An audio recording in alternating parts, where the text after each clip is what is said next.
I smiled across the infinity pool as my husband clinked champagne glasses with his co-conspirators, all celebrating the con they thought I was too naive to notice.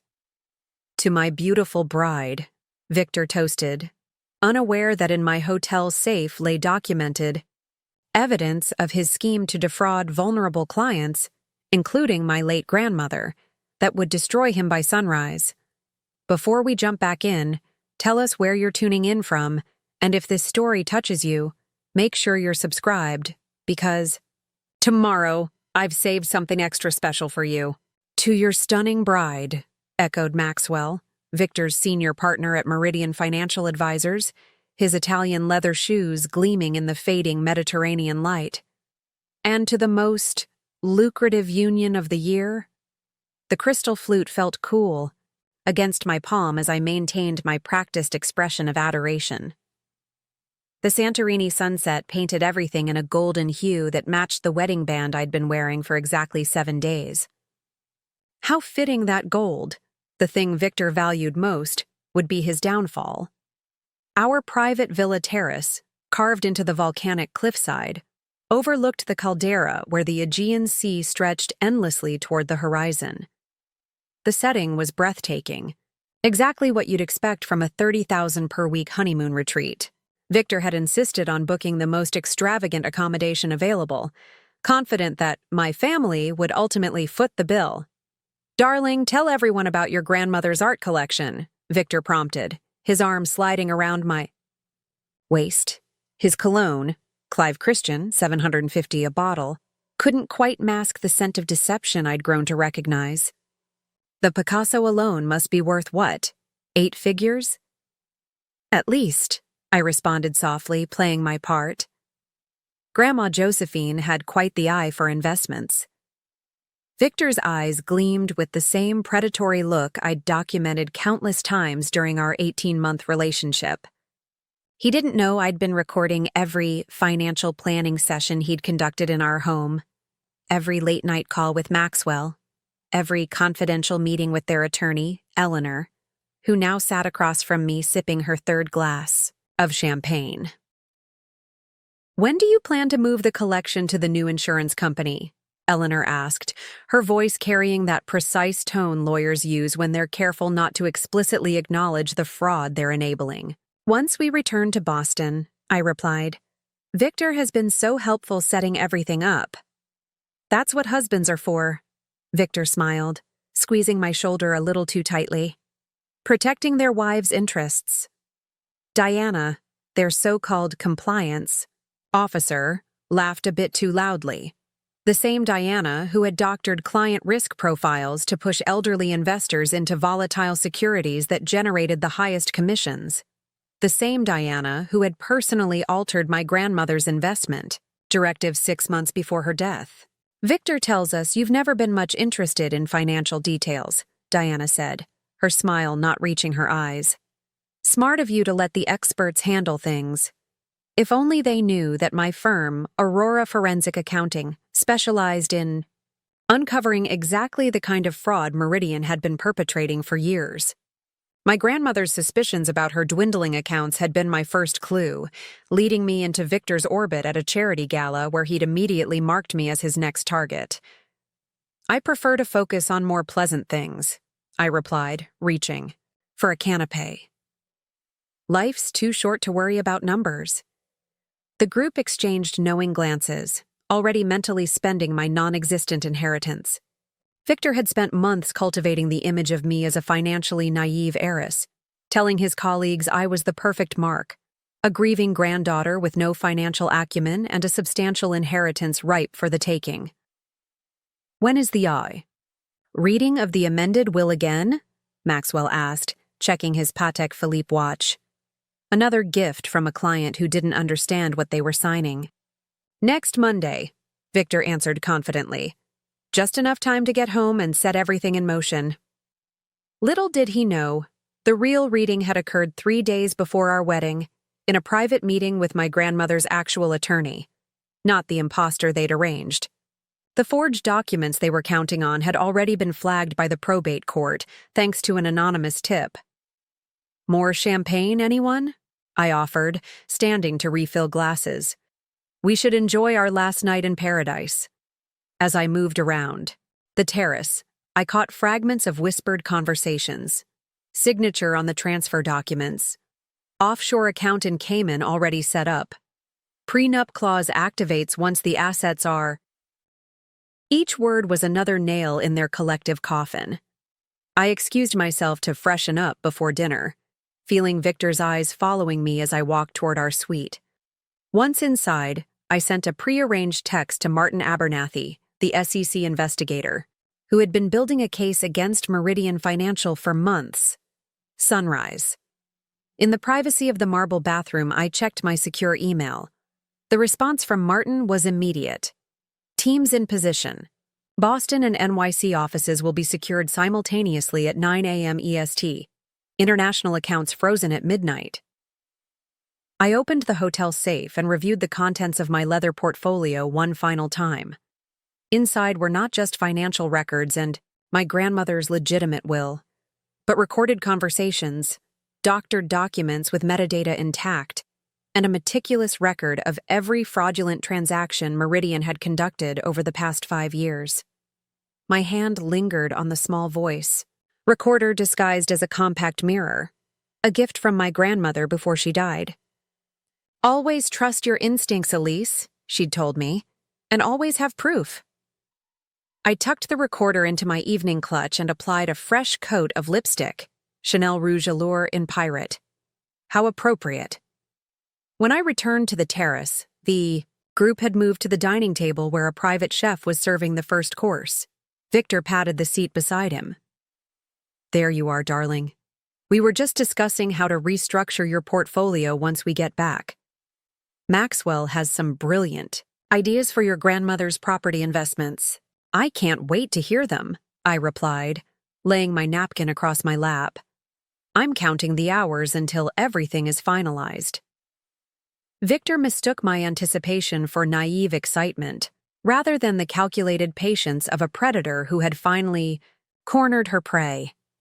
As the Mediterranean night enveloped us in darkness punctuated by candles and stars, I raised my glass in a toast. To new beginnings, I said, making eye contact with each person around the table. To new beginnings, they echoed, unaware that by this time tomorrow, their careers, and likely their freedom, would be over. The night stretched on with exquisite food, flowing wine, and increasingly unguarded conversations as Victor and his associates grew more confident in their scheme's success. I recorded everything, watching the sunset give way to a tapestry of stars over the Aegean, knowing that this spectacular view was the last thing they would enjoy before their world collapsed. My journey to this Santorini terrace began 2 years ago in my grandmother Josephine's Boston brownstone. I still remember the concern in her eyes as she showed me her quarterly financial statements, her arthritis-knotted fingers trembling slightly as she pointed to discrepancies she couldn't explain. Something isn't right, Elise, she said, voice steady despite her 90 years. The numbers don't add up, and my advisor keeps dismissing my questions. Josephine Blake wasn't just my grandmother.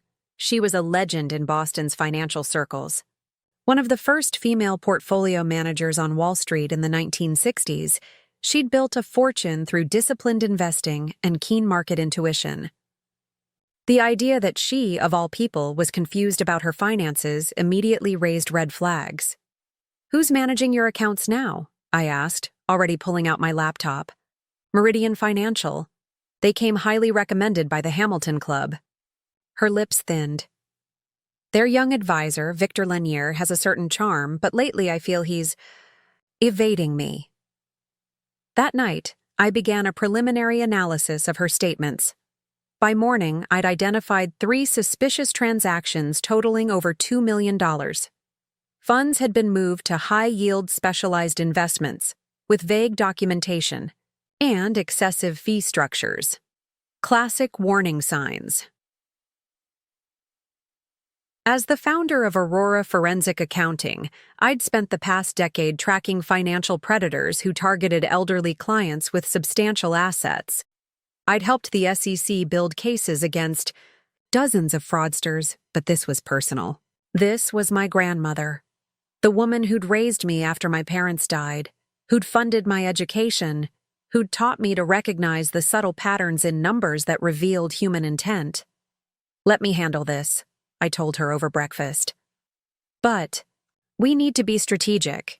If they're doing what I suspect, confronting them directly will just make evidence disappear."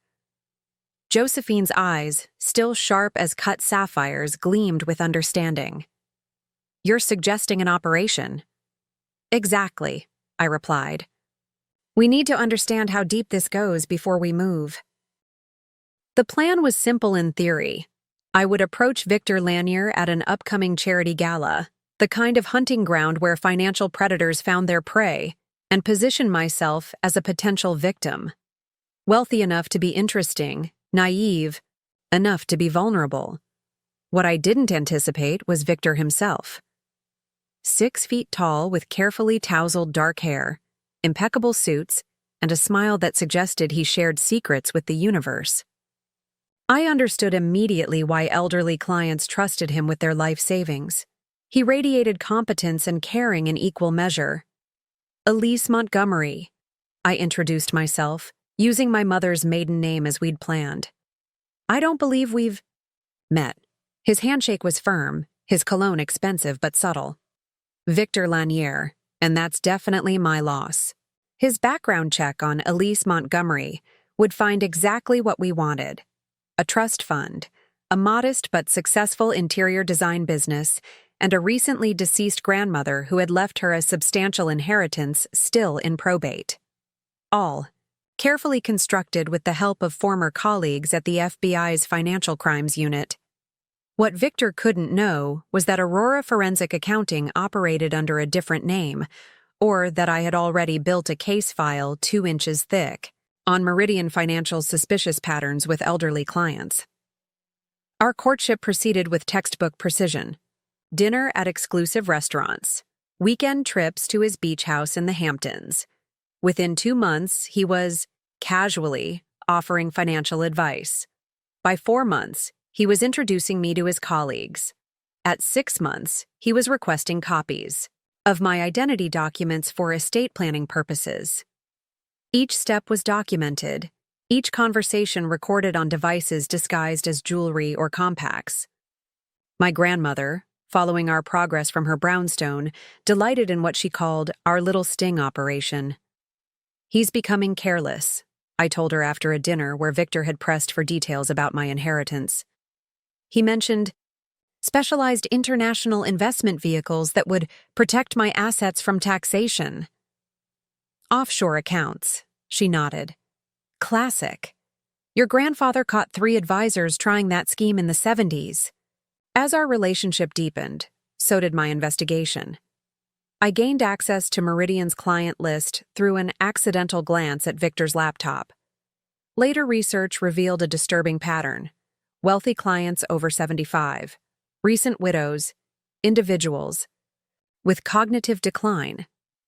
All had experienced dramatic shifts in their investment strategies after signing with Meridian. Then came the night that transformed our investigation from professional to urgent. I was at Victor's apartment when he stepped into the shower, leaving his phone unlocked on the nightstand. The text notification that flashed across the screen made my blood run cold. "J. Blake condition deteriorating. Need to accelerate timeline." M.J. Blake, Josephine Blake, my grandmother. I photographed the message and several others in their exchange. Victor and Maxwell were monitoring my grandmother's health, waiting for the perfect moment to execute whatever timeline they had planned. When I called Josephine that night, her housekeeper answered. "Mrs. Blake was taken to Massachusetts General an hour ago. Severe dizziness and confusion." The toxicology report would later confirm what I already suspected: gradual arsenic poisoning through the special supplements Victor had recommended for her investment-related stress. Josephine survived, but the incident marked a turning point. This was no longer just financial fraud. It was attempted murder. "We need to end this," I told Martin Abernathy at the SEC during our midnight meeting. In a hospital parking garage, they're going to kill her. We don't have enough for criminal charges that will stick, he replied, reviewing our evidence. We need the complete paper trail, internal communications, and ideally a confession. My grandmother, recovering in her private hospital room, made the decision for us. We finish what we started, she insisted, her voice weak but resolute. But we changed tactics. Our new strategy was bold. I would become not just a potential victim, but the perfect target. A grieving granddaughter, emotionally vulnerable and financially naive, inheriting a fortune she had no idea how to manage. 2 weeks after her release from the hospital, we announced Josephine Blake's passing to a select circle that would ensure the news reached Meridian Financial. The actual Josephine moved to her sister's estate in Vermont, monitoring our operation from a safe distance. Victor's condolence call came within hours.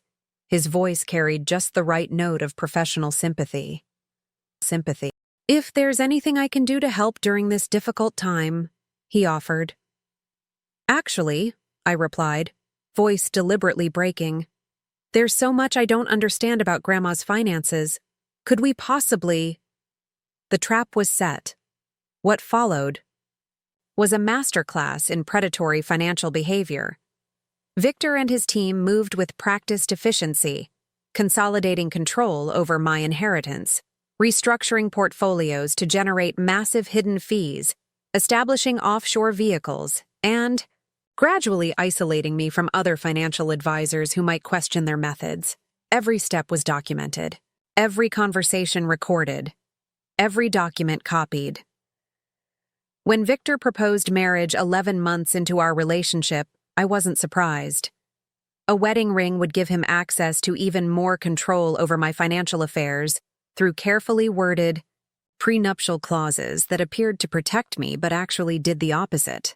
It's happening exactly as predicted, I told Martin during one of our secure meetings.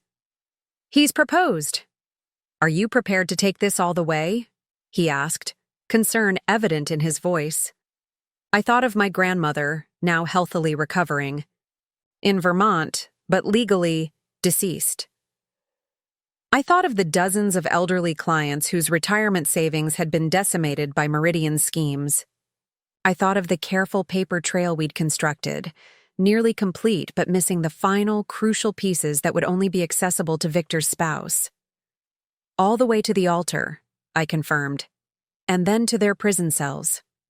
The wedding at Boston's St. Cecilia's Church was everything a society union should be. Old money, new ambitions. 300 guests, most of whom knew neither of us personally. My distant cousin, who walked me down the aisle, was actually Martin's senior investigator.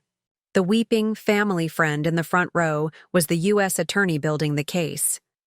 And as Victor slipped the platinum band onto my finger, his eyes shining with what the guests interpreted as love, but I recognized as triumph, I made a silent promise to every victim of his schemes. Justice was coming. 7 days later, we arrived in Santorini for our honeymoon. The final act was about to begin. The Santorini honeymoon had been Victor's idea. A perfect place to celebrate new beginnings, he'd said, kissing my cheek as he showed me the brochure for the cliffside villa. What he didn't say, but I'd discovered through accessing his emails, was that Santorini's remote location would make it easier to pressure me into signing additional documents away from potential legal advisors. Our first 3 days played out like a romantic movie. Sunrise breakfasts on our private terrace, exploring whitewashed villages, sunset cruises in the caldera. To any observer, we were the perfect newlywed couple, madly in love and enjoying paradise. Behind closed doors, the reality was a carefully choreographed dance of deception. I've been thinking about your grandmother's art collection, Victor mentioned, casually on our third night as we prepared for dinner.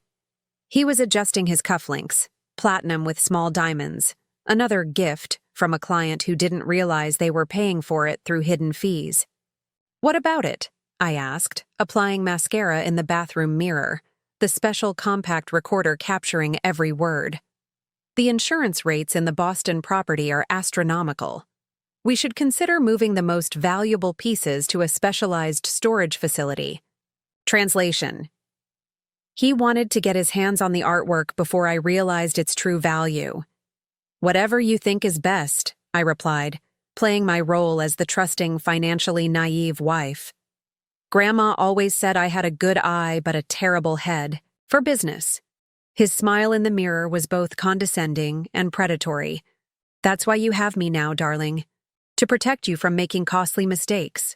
I smiled back, thinking of the detailed inventory of my grandmother's actual art collection, safely housed in a specialized vault in Switzerland, and the forged appraisals Victor had commissioned for pieces that existed only on paper.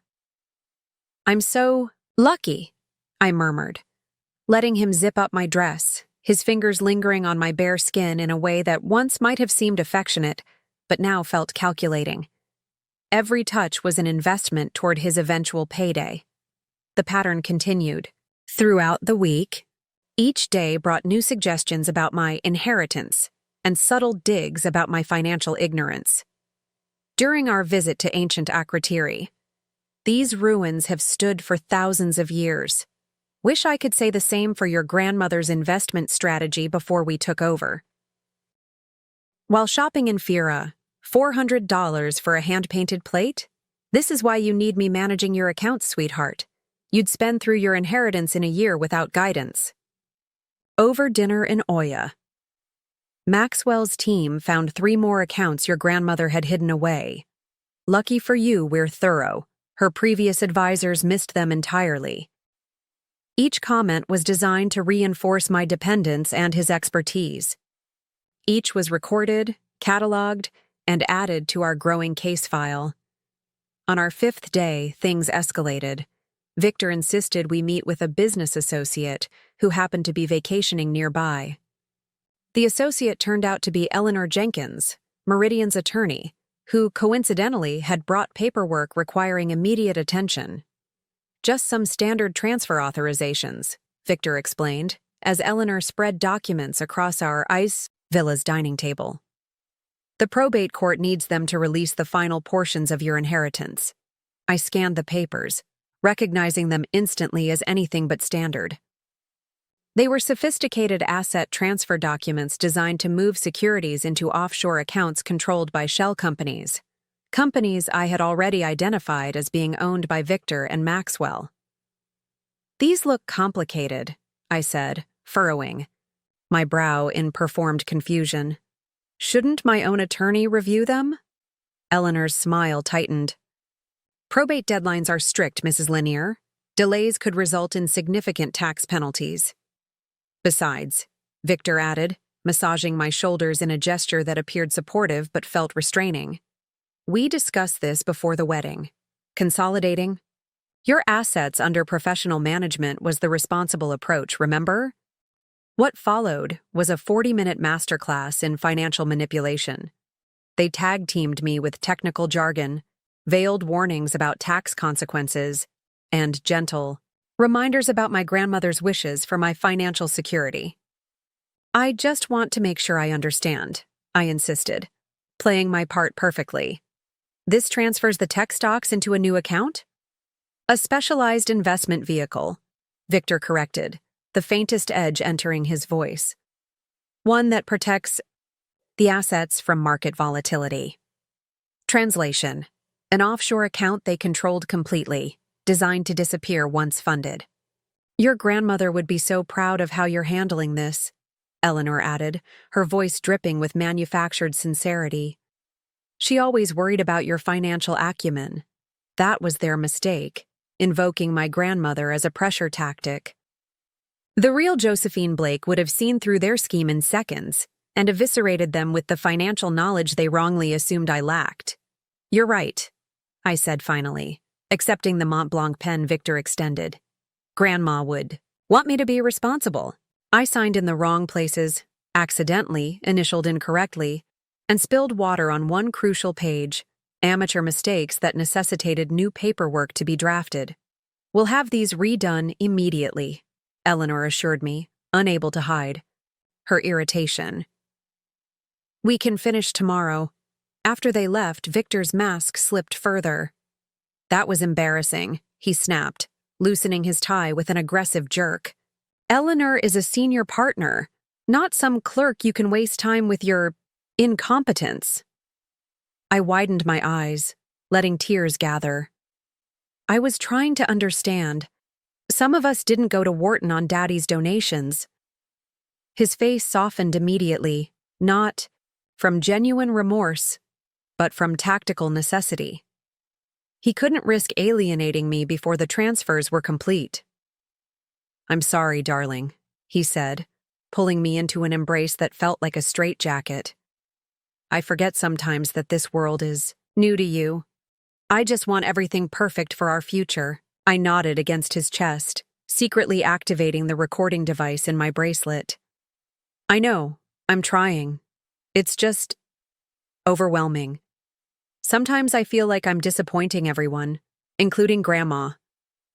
You could never disappoint me, he lied, smoothly. We'll go through everything step by step tomorrow. That night, after Victor fell asleep, I sent encrypted copies of the fraudulent documents to Martin. His response was immediate. Clear attempt at wire fraud across international boundaries. Keep building the case. The next day brought more financial gaslighting.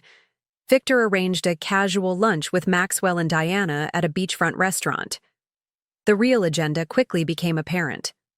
We've been analyzing your grandmother's investment decisions, Maxwell began between bites of grilled octopus, concerning pattern of high-risk allocations in her final years. Diana nodded soberly. Cognitive decline often manifests first in financial decision-making.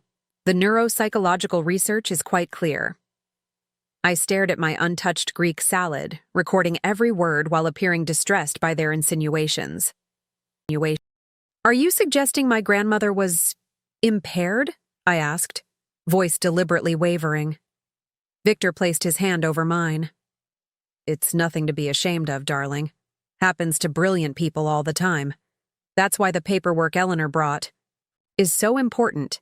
It protects her legacy from decisions made when she might not have been entirely herself. The calculated cruelty of their strategy was breathtaking. They were laying groundwork to challenge any financial directives my grandmother had left that might interfere with their plans, using fabricated mental decline as their justification. I had no idea, I whispered, dabbing at my eyes with a napkin.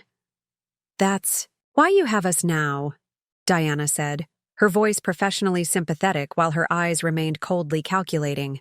To protect you from the consequences of her diminished capacity. Later that afternoon, when new documents arrived from Eleanor, I signed them with apparent reluctance, but growing resignation. Exactly the emotional trajectory they'd designed. Each signature was photographed and transmitted to Martin's team, each document further evidence of their scheme. That evening, Victor celebrated by opening an $800 bottle of wine on our terrace. To new beginnings, he toasted, clinking his glass against mine. And to finally putting your grandmother's affairs in proper order. I smiled tightly, thinking of the real Josephine Blake monitoring our operation from Vermont. Her brilliant mind documenting every insult these people leveled against her capabilities. She would be grateful for your thoroughness, I replied, careful to maintain my facade of gradual acquiescence. Victor's phone chimed with a message. He checked it, unsuccessfully hiding a smirk. Good news? I asked innocently. Just Maxwell. Confirming some paperwork went through, he replied smoothly. Nothing important. The message, which I'd glimpsed before he tucked the phone away, had actually read, Transfer protocols initiated. 72-hour holding period begins now. They were moving faster than anticipated. The countdown had begun, not just for their scheme, but for our counter-operation.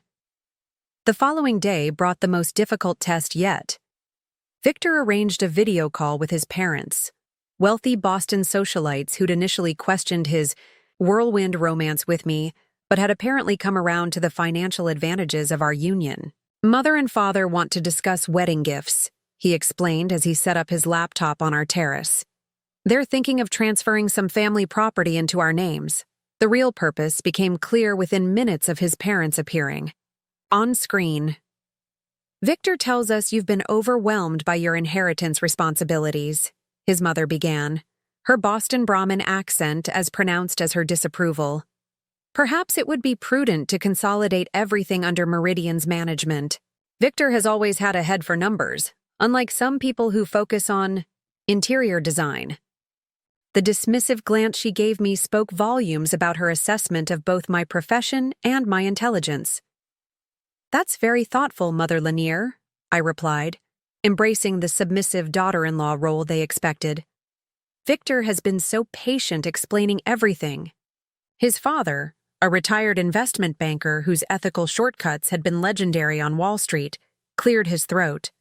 Victor mentions you've been hesitant about some standard transfers.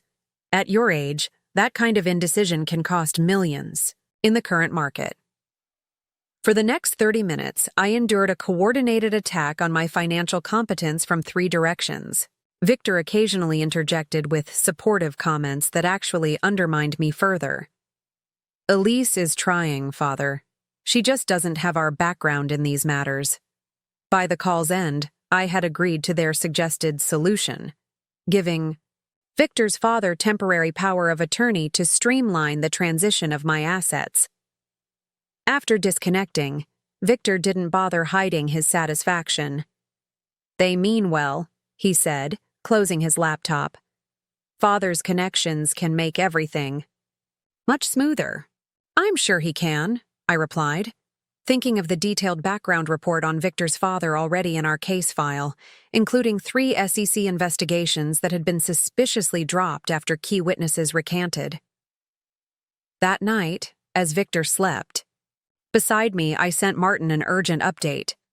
They're accelerating the timeline, bringing in Victor's father as additional pressure and legal coverage. Need to prepare for earlier intervention. His response came minutes later. Understood. Moving. Contingency teams into position. Can deploy on your signal.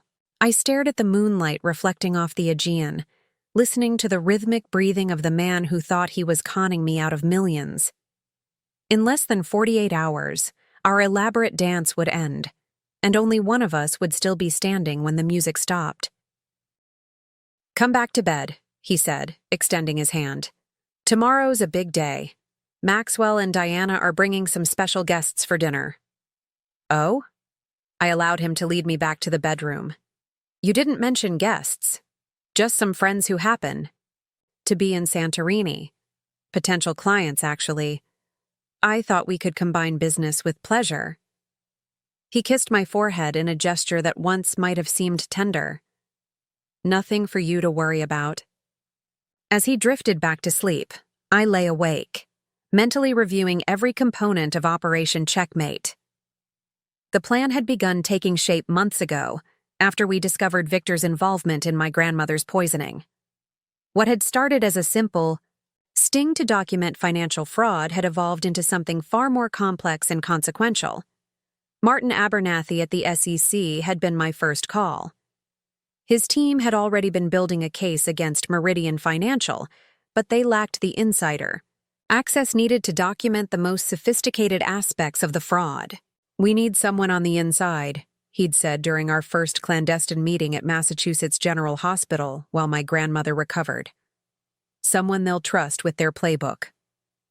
They're already grooming me as their next victim, I'd replied. Let's use that. What followed was a carefully orchestrated campaign to position me as the perfect target. With my grandmother's blessing, we'd announced her death while she secretly recovered in Vermont. We'd constructed an elaborate paper trail suggesting I'd inherited substantial assets, artwork, properties, investment accounts, all designed to appear legitimate to Meridian's invasive background checks. Aurora Forensic Accounting was temporarily rebranded and its connection to me obscured. My professional history was carefully scrubbed from financial industry databases, replaced with a crafted narrative of a moderately successful interior designer who'd focused on career rather than financial education. Every aspect of the deception was meticulously planned. I rented an apartment in Boston's Beacon Hill neighborhood, upscale enough to suggest old money but not ostentatious. I cultivated friendships with people in Victor's social circle, ensuring our chance meeting at the Hamilton Club charity gala felt organic rather than engineered. The courtship phase required the most precise calibration. I needed to appear financially naive but not stupid, vulnerable but not suspicious, and, most challenging, romantically interested in a man I knew to be not just a fraudster, but potentially a murderer. "Are you sure about this?"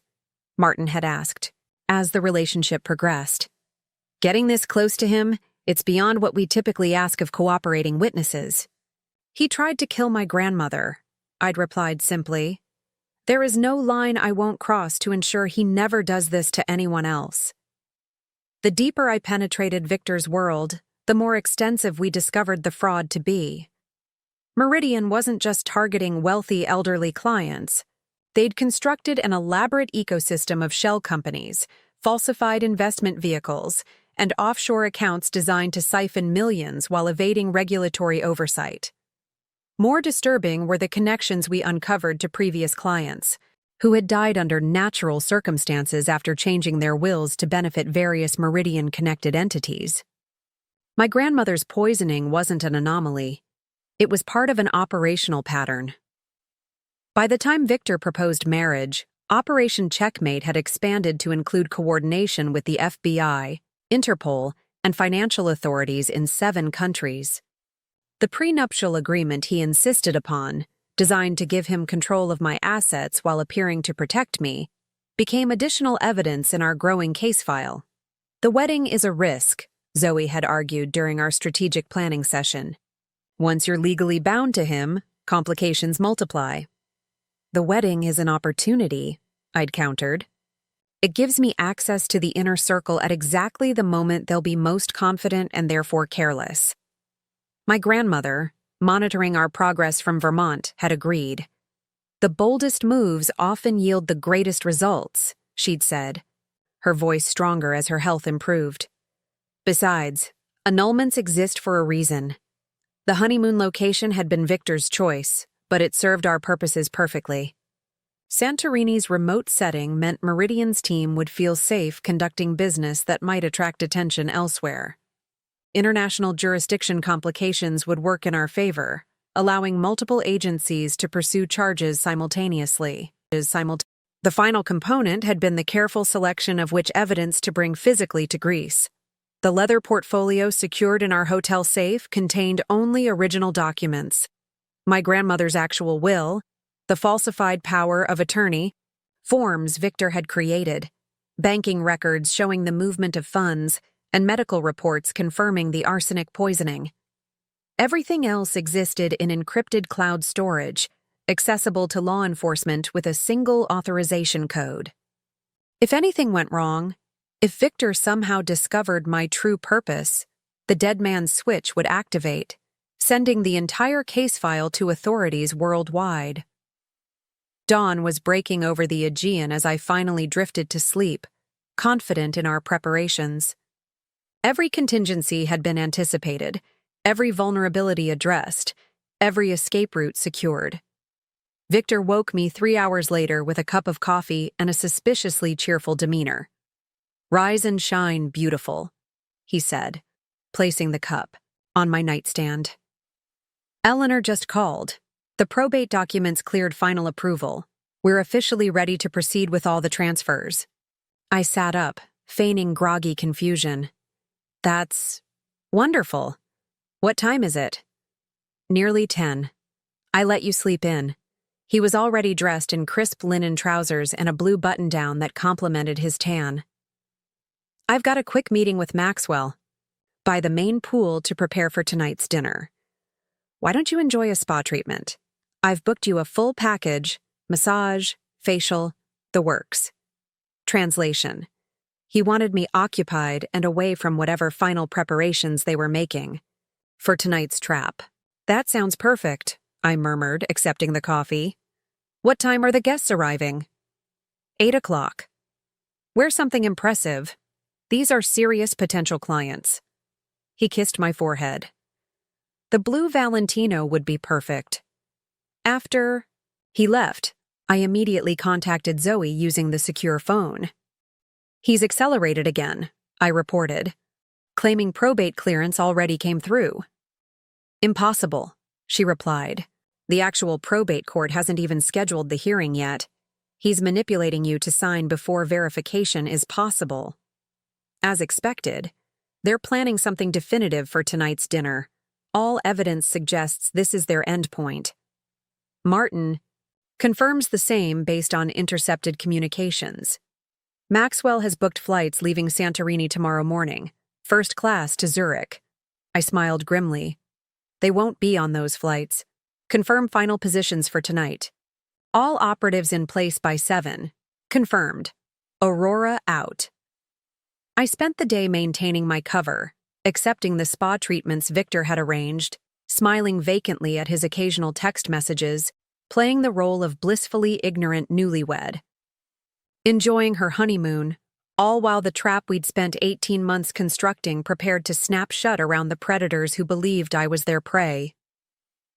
I returned from the spa treatment to find our villa transformed for the evening ahead. Staff had arranged elegant table settings on the terrace, strung soft lighting across the pergola, and filled copper braziers with fragrant herbs that would burn throughout the evening. A private chef and 2 servers were already preparing in the kitchen. In our bedroom, I found a handwritten note from Victor. Wear the sapphires tonight. V. The sapphires, a wedding gift he'd presented with great ceremony the night before our ceremony. Family heirlooms, he'd claimed, watching with calculated satisfaction as I'd gasped at the necklace and matching earrings.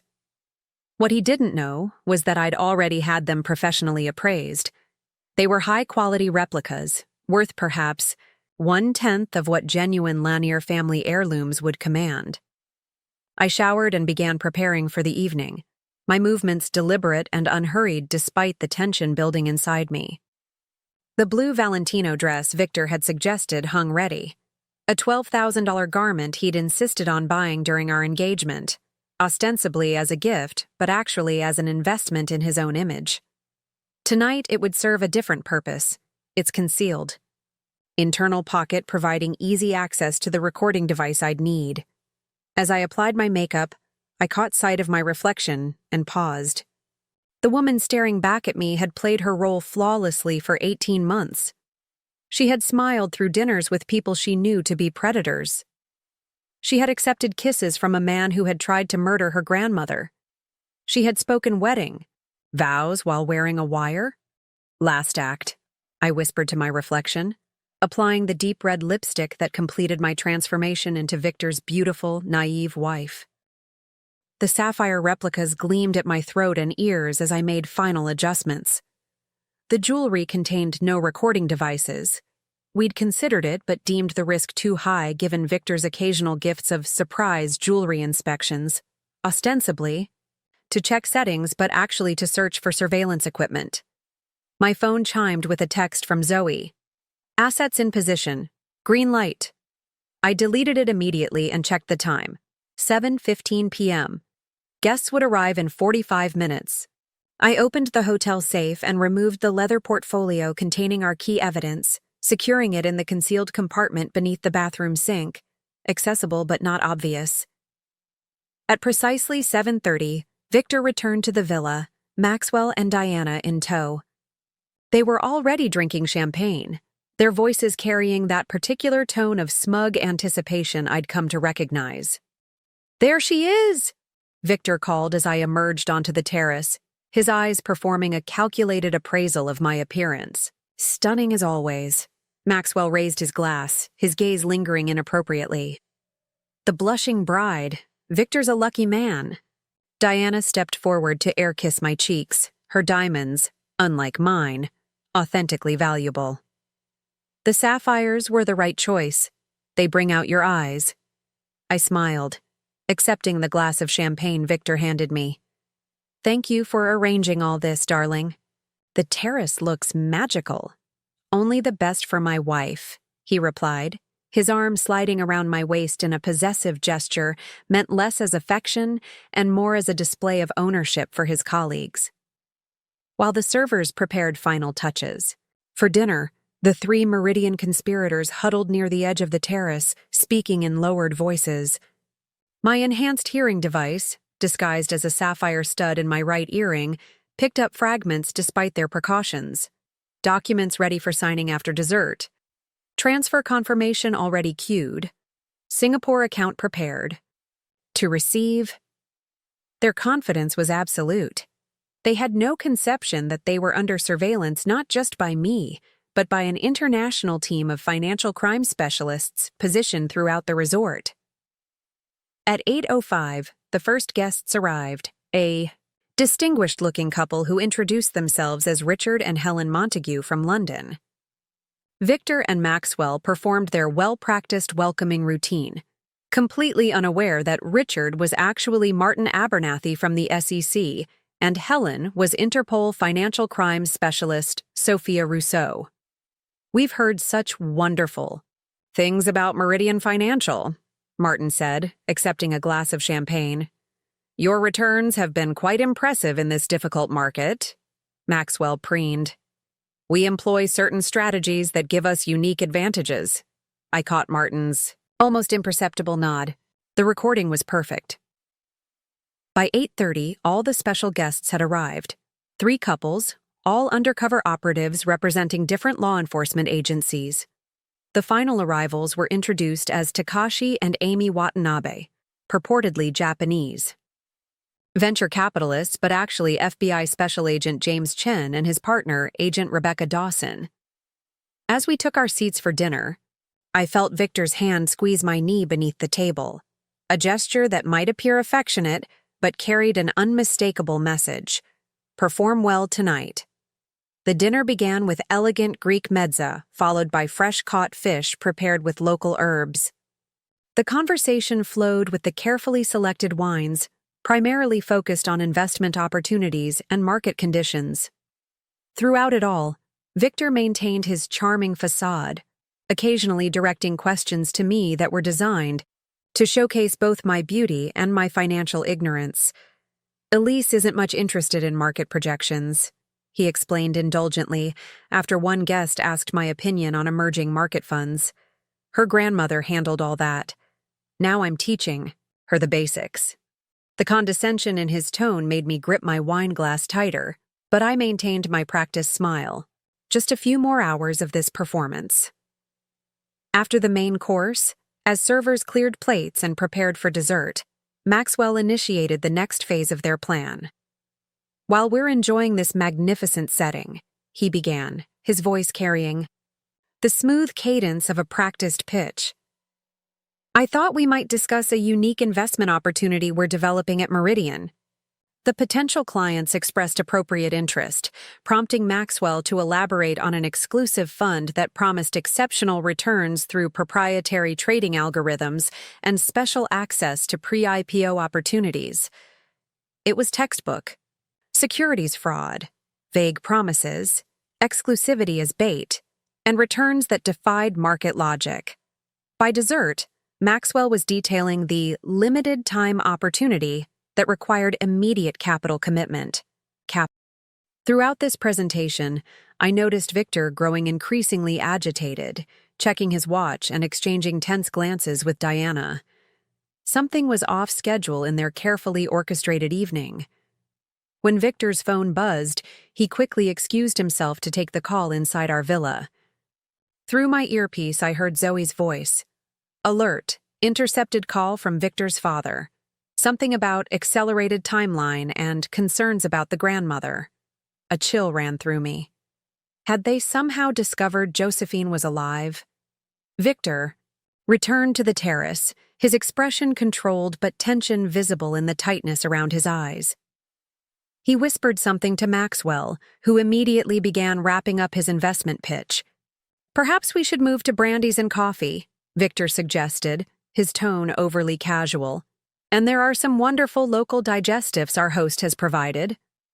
As the group migrated to the lounge area of the terrace, Victor pulled me aside, his fingers digging into my arm with bruising force.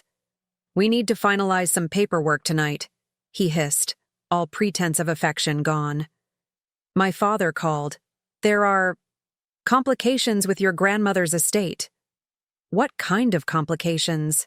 I asked, genuinely confused by this deviation from their plan. "Just some regulatory issues that require immediate attention." His eyes were cold now, calculating. "Eleanor is bringing the documents in half an hour. We'll step away from the guests briefly to handle it." Something was very wrong.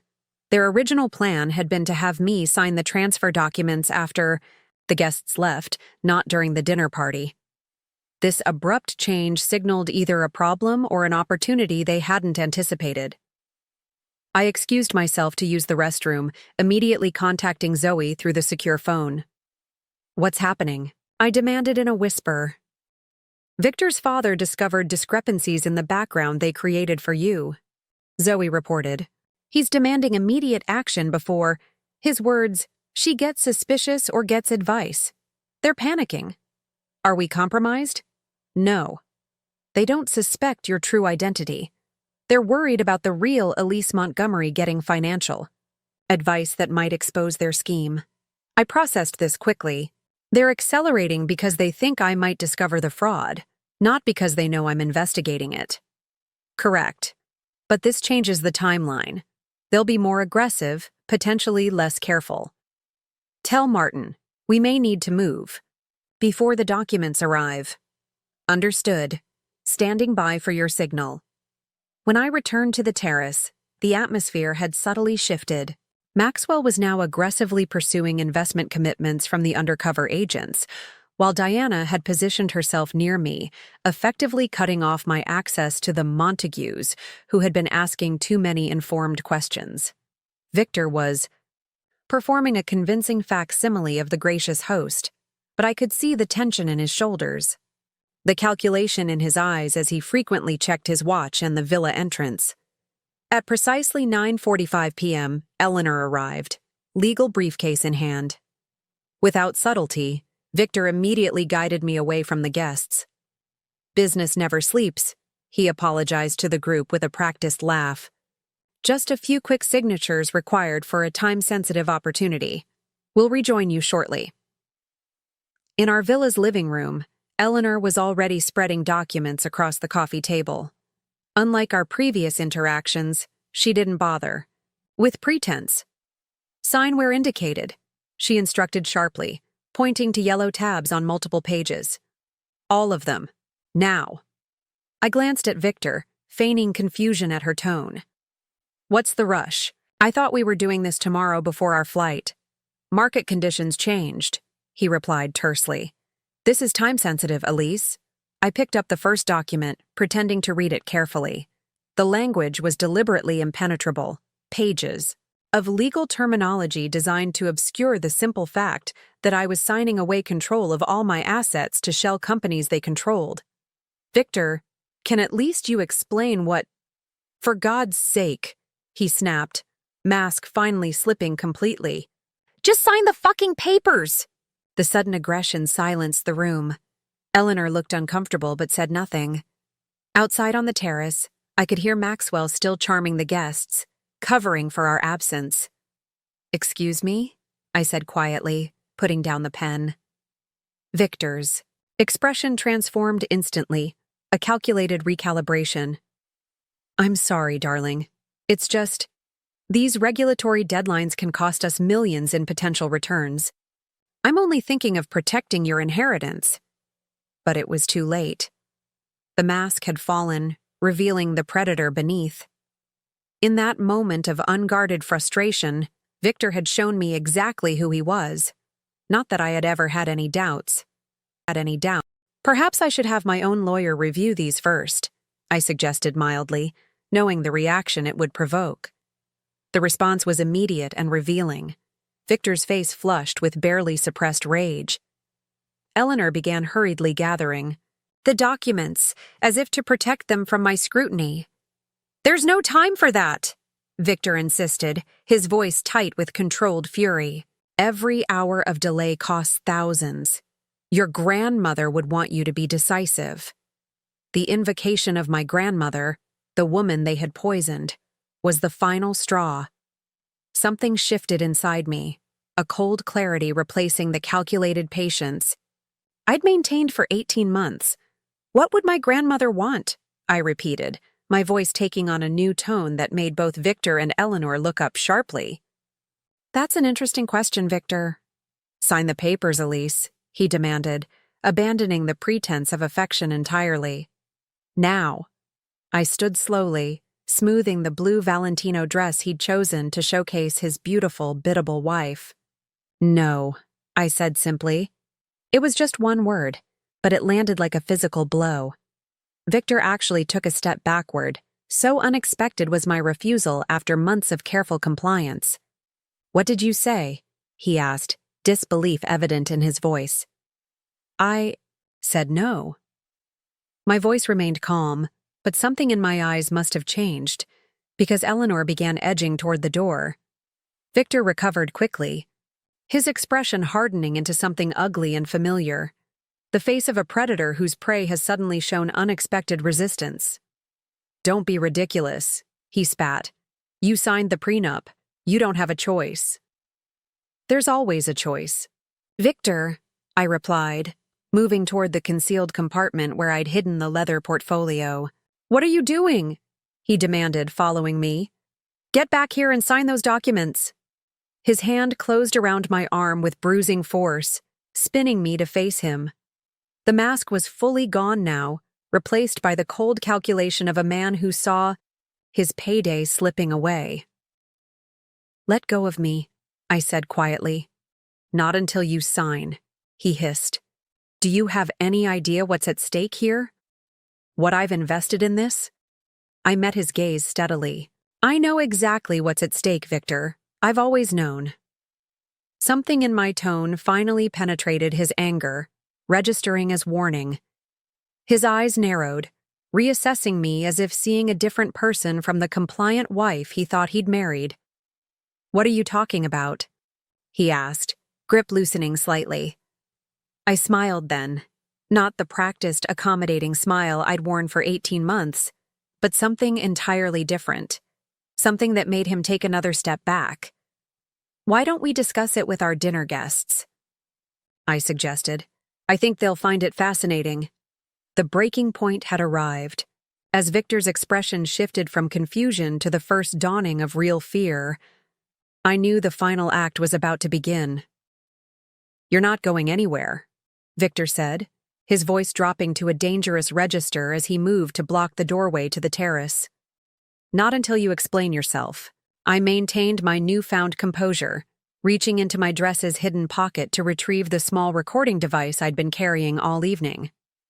"Let me be perfectly clear," I said, holding the device where both Victor and Eleanor could see it. "Every word you've said tonight and for the past 18 months has been recorded." Eleanor blanched. "That's illegal. Recordings without consent depend entirely on jurisdiction," I finished for her. "And I've had excellent legal advice on precisely which conversations to record where. Greece, for instance, is a one-party consent country for recording private conversations." Victor's expression transformed through several emotions in rapid succession: shock, disbelief, calculation, and finally, a cold fury. "What game are you playing?" he demanded, taking a menacing step toward me. "No game, Victor, just justice." I held my ground, knowing that at my signal, the terrace doors would fill with federal agents. "You tried to poison my grandmother." The accusation landed like a physical blow. For a moment, genuine confusion crossed his face, quickly replaced by calculation. "Your grandmother died of natural causes," he countered smoothly. "Heart failure, if I recall correctly." "That's the official story," I agreed pleasantly. "The reality is somewhat different." Eleanor was already gathering the documents with trembling hands, legal training kicking in despite her panic. "Victor, we should continue this conversation with counsel present." "She's bluffing," Victor snapped, never taking his eyes off me. She doesn't know anything. I know about the arsenic in her supplements, I replied evenly. I know about the offshore accounts in the Caymans, Singapore, and Switzerland. I know about the falsified client risk profiles, the fabricated investment returns, and the systematic elder fraud you've perpetrated against at least 17 victims before targeting me. With each detail, Victor's face grew paler. These weren't general accusations. These were specific actions known only to Meridian's inner circle. "Who are you?" he whispered, truly seeing me for perhaps the first time. I smiled. "Not the naive heiress you thought you married." His hand moved toward his pocket, reaching for his phone, no doubt to warn Maxwell or contact his father. I quickly activated the signal beacon concealed in my bracelet. "I wouldn't," I advised calmly. "Your phones have already been remotely disabled. Standard procedure." "Standard procedure for what?" Eleanor asked, her legal veneer cracking further. The terrace doors opened, but it wasn't the federal agents I'd expected. Instead, Maxwell entered, his charm replaced by urgent tension. "We have a problem," he said to Victor, not yet registering the confrontation in progress.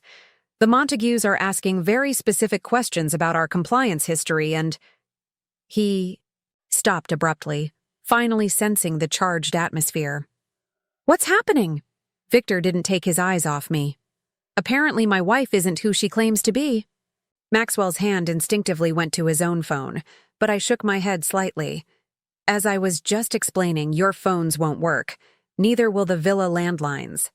And the private boat you arranged to have waiting at the marina has been delayed." The methodical closure of their escape routes finally penetrated Victor's shock. His eyes narrowed with new calculation. "Whatever you think you know," he began, his voice regaining some of its persuasive smoothness. "There's a reasonable explanation. Financial advising is complex, and certain actions can appear questionable without proper context." "Save the sales pitch," I replied. "I've heard you practice it enough times in the mirror before meeting potential marks." Maxwell moved closer to Victor, both men now blocking the terrace exit. Eleanor remained frozen by the coffee table, legal training and self-preservation instincts clearly at war within her. "Let's all calm down," Maxwell suggested, adopting his most reasonable tone, the same one he used to soothe elderly clients while redirecting their life savings. "Whatever concerns you have, Elise, we can discuss them like rational adults." "I agree completely," I replied, moving casually toward the bathroom where the leather portfolio was hidden. "In fact, I've prepared some materials to facilitate that exact conversation." Victor tracked my movement, suspicion evident in every line of his body. "Stop right there." I paused, maintaining the appearance of compliance while pressing the emergency signal on my bracelet. 3 rapid clicks that would alert Martin and the team to escalate our timeline. "Victor, darling," I said, injecting my voice with a hint of the submissive tone I'd cultivated throughout our relationship. "I just want to show you something that might help clear up this misunderstanding." The slight shift back toward my familiar persona seemed to reassure him, exactly as I'd calculated. His posture relaxed marginally.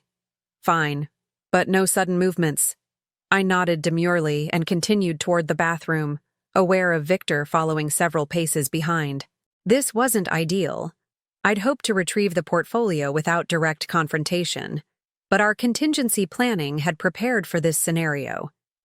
In the marble bathroom, I knelt as if to open the cabinet beneath the sink, positioning myself to access both the hidden compartment and the panic button concealed in the decorative molding. "If you're looking for a weapon, you won't find one," Victor said from the doorway, his confidence returning now that he believed he understood my intentions. "No weapons," I confirmed, sliding back the false panel and retrieving the leather portfolio. "Just documentation." He frowned as I stood, clutching the portfolio. "What is that?" "Evidence," I replied simply. His hand shot out, grabbing for the portfolio, but I'd anticipated the move. I pivoted away, simultaneously pressing the panic button with my elbow. Almost instantly, a resort security alert began blaring throughout the complex, not because of our situation, but because Martin had arranged this diversion precisely for this contingency. Fire alarm, I explained calmly as Victor hesitated, momentarily disoriented by the sudden noise. Standard evacuation procedures will begin throughout the resort, including all guests being directed to the main lobby. The strategic implications of this sank in immediately. Victor's face hardened. "Give me the portfolio," he demanded, lunging forward. I sidestepped again, but the bathroom's confines limited my movement. His hand closed around my arm with bruising force. "You have no idea who you're dealing with," he hissed, his charming facade completely abandoned. "Actually," I replied, "I know exactly who I'm dealing with, Victor. Or should I call you Edward Mercer?" The effect of his real name, the identity he'd abandoned after his first investment fraud conviction 15 years ago, was electric. His grip loosened just enough for me to twist away, portrait clutched firmly to my chest. "How did you—" "Fingerprints. Don't lie." I cut him off. "Neither do DNA samples. Changing your name after your Oregon conviction was clever, but not clever enough." Outside the bathroom, I could hear Maxwell calling for Victor, his voice tinged with increasing panic as the fire alarm continued to blare. "Victor, we need to go now! Diana says something's happening at the front gate. Security vehicles!" The momentary distraction was all I needed. I ducked past Victor and out of the bathroom, moving quickly toward the terrace doors. "Stop her!" Victor shouted, recovering and giving chase. Maxwell moved to intercept me, but he was hampered by uncertainty, still not fully comprehending what was happening or how completely their plan had unraveled. I reached the terrace doors, just as Diana burst in from outside, her composed demeanor shattered. "We need to leave immediately," she gasped. "There are people with badges at the main entrance, and the Montagues just identified themselves as federal agents." The three Meridian conspirators froze, the full implications finally registering. I used their moment of shock to slip past Diana onto the terrace, where controlled chaos now reigned. The undercover agents had shed their pretenses, badges now, visible as they coordinated with local authorities who had materialized throughout the property. Martin stood at the center, calmly directing operations while resort staff guided other guests to safety under the pretense of the fire alarm. "There. She is," Martin called, spotting me as I emerged. "Secure?" I nodded, holding up the portfolio. All evidence intact. Behind me, I heard Victor's voice, now stripped of all its practiced charm. "You bitch. Do you have any idea what you've done?" I turned to face him one last time as uniformed officers moved toward him.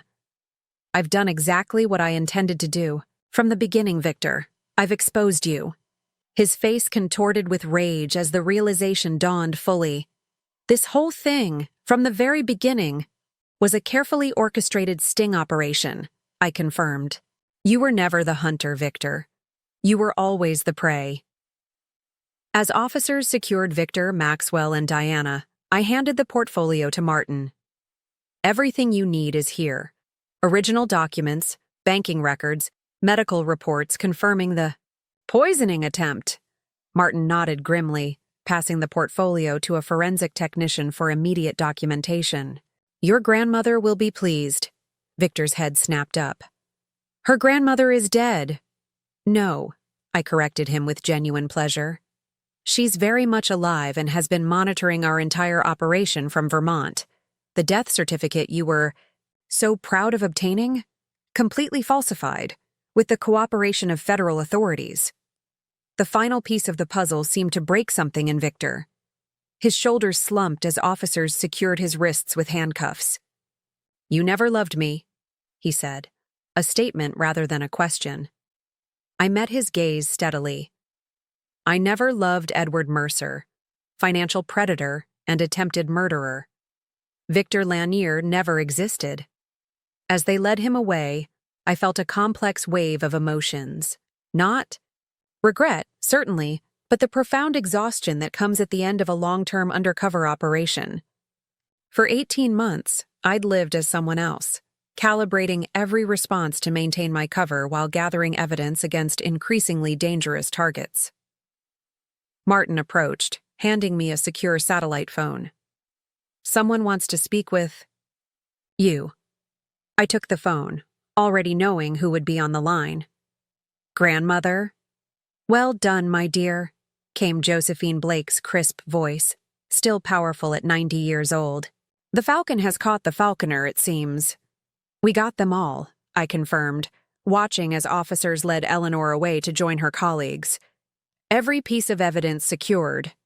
And the other victims? Their funds? We've already frozen all offshore." "Accounts. The forensic accounting team is tracing every transaction. We should be able to recover a significant portion." "Excellent." Her satisfaction was palpable even across the satellite connection. "And now perhaps you can finally return to your real name and your real life." I glanced down at the platinum wedding band on my finger, the visible symbol of the most elaborate deception of my career. With a decisive motion, I slipped it off and handed it to Martin for evidence. "That's the plan," I agreed, already looking forward to shedding the last vestiges of Elise Montgomery Lanier and returning to my true identity. "I'm coming home." As the call ended, I turned to survey the operation now in full swing throughout the resort. Teams of investigators were securing computers, documents, and electronic devices from not just our villa, but from Maxwell's and Diana's rooms as well. The comprehensive nature of the operation, spanning multiple jurisdictions and agencies, reflected just how seriously authorities had taken the evidence we'd gathered. "We'll need your formal statement," Martin said, guiding me toward a more private area that had been established as a temporary command center. "And then we can arrange transport back to the mainland." I nodded, the adrenaline that had carried me through the confrontation finally beginning to ebb. "What about the resort guests? The real ones?" Being told it was a successful anti-fraud operation. Most are actually quite excited to have been adjacent to a real federal sting.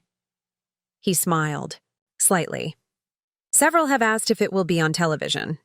The absurdity of the comment startled a genuine laugh from me, perhaps my first authentic reaction in months. As I followed Martin toward the command center, I glanced back at the infinity pool where just hours earlier, Victor had toasted his beautiful, biddable bride while plotting to steal her inheritance. The game had evolved exactly as we'd planned, but the end game was just beginning. The resort's business center had been rapidly transformed into an operational command post. Computer specialists, financial crimes experts, and legal attachés from 3 countries worked with focused intensity, processing the evidence we'd gathered and coordinating with teams simultaneously raiding Meridian's offices in Boston, New York, and London. I sat in a private conference room, the blue Valentino dress now incongruously formal amidst the tactical efficiency surrounding me. A female agent had lent me a jacket to cover the evening gown's revealing neckline, a small courtesy that somehow emphasized how completely my world had transformed in just 2 hours. "We need to go through your statement systematically," said Agent Rebecca Dawson, the FBI specialist who had posed as Amy Watanabe during dinner. Her evening wear had likewise been supplemented with a standard-issue FBI windbreaker, creating the same sartorial dissonance. "Start from the beginning of your relationship with Victor Lanier, also known as Edward Mercer." I nodded, but before I could begin, the door opened and Martin entered, his expression grim but satisfied. "Preliminary reports from Boston," he announced. "Teams secured Meridian's offices without incident. Their servers are being imaged now. Several employees are already offering to cooperate in exchange for consideration." "The rats fleeing the sinking ship," I observed. "Any word on Victor's father?" "Taken into custody at his home in Beacon Hill. Apparently he had a go-bag packed and a private plane standing by. Almost made it to the airfield before we intercepted him." I wasn't surprised. Harrison Lanier, or whatever his real name might, D, had been orchestrating financial frauds since before Victor was born. He wouldn't have been caught unprepared. And the others? I asked. The wider network? We're moving on 7 additional suspects across 3 states, Martin confirmed. Your intelligence was solid. The organization appears to be exactly as you mapped it. A small measure of tension released from my shoulders. 18 months of work was bearing fruit even beyond the immediate arrests in Santorini.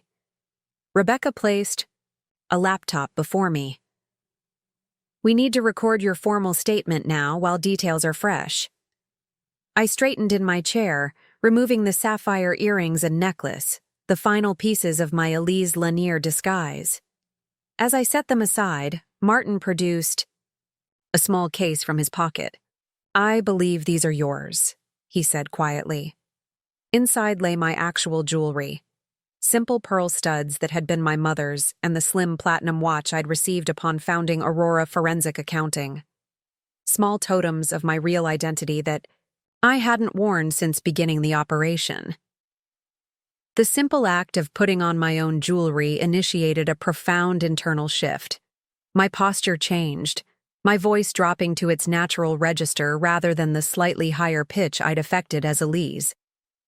Even my facial expressions relaxed from the wide-eyed attentiveness I'd cultivated to appear less observant than I was. Ready when you are, I told Rebecca, my voice now carrying the assured authority of a forensic accounting expert rather than the hesitant deference of Victor's trophy wife. Please state your name for the record, she began, activating the recording. Cassandra. Winters, founder and CEO of Aurora Forensic Accounting, I replied, speaking my real name aloud for the first time in 18 months. Federal consultant specializing in financial crimes against elderly victims. The transformation wasn't just external. As I provided my statement, detailing how my grandmother's suspicions had led to our initial investigation, the discovery of the poisoning attempt, and the elaborate sting operation that followed, I felt my true self re-emerging. Analytical, precise and unapologetically intelligent, Cassandra bore little resemblance to the deliberately deferential Elise I'd portrayed. 2 hours into the statement process, Martin received another update that caused his eyebrows to rise in genuine surprise. Thought you'd want to know, he said after a quick conversation in the hallway. Victor's trying to cut a deal. He's offering to testify against his father and the entire Meridian network. I smiled slightly. Loyalty was never his strong suit. He's specifically asking to speak with you, Martin added, studying my reaction. Says he has information only you would understand the significance of. Classic manipulation attempt, I replied without hesitation. He's hoping our personal connection gives him leverage. I have no interest in speaking with him. Martin nodded, unsurprised by my response. That's what I told his temporary counsel, just wanted to confirm. As the night progressed, I continued providing detailed testimony, reviewing financial records, and identifying key evidence in the portfolio. Throughout it all, I felt increasingly reconnected to my true identity. Cassandra Winters, financial crimes specialist with advanced degrees in forensic accounting and criminal psychology, not Elise Montgomery Lanier, naive heiress with a talent for interior design but no head for numbers. Around 3 a.m., we paused the formal statement process. Martin handed me a secure phone. Your grandmother again, he explained. She's been monitoring the operation updates and has some insights about the Singapore accounts. I took the phone eagerly. Grandmother? How are you holding up at this hour? Please. Josephine Blake's voice carried its familiar, crisp authority, undimmed by age or the late hour. I was analyzing market positions during the 87 crash for 72 hours straight. This is nothing. I smiled, picturing her in her Vermont study, surrounded by financial reports and probably at least 3 different devices tracking the operation's progress. The Singapore connections are more extensive than we initially documented, she continued, without preamble. I've been reviewing the transaction patterns, and there's evidence suggesting at least 2 additional financial institutions were involved in the layering process. Even after nearly dying from their poisoning attempt, my grandmother's analytical mind remained laser-focused on following the money. At 90, she was still one of the sharpest financial minds I'd ever encountered. "I'll pass that to the forensic team," I promised. "How are you, really, though?" Her tone softened marginally.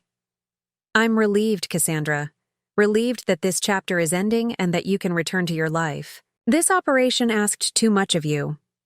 "It was necessary," I replied simply. "Perhaps.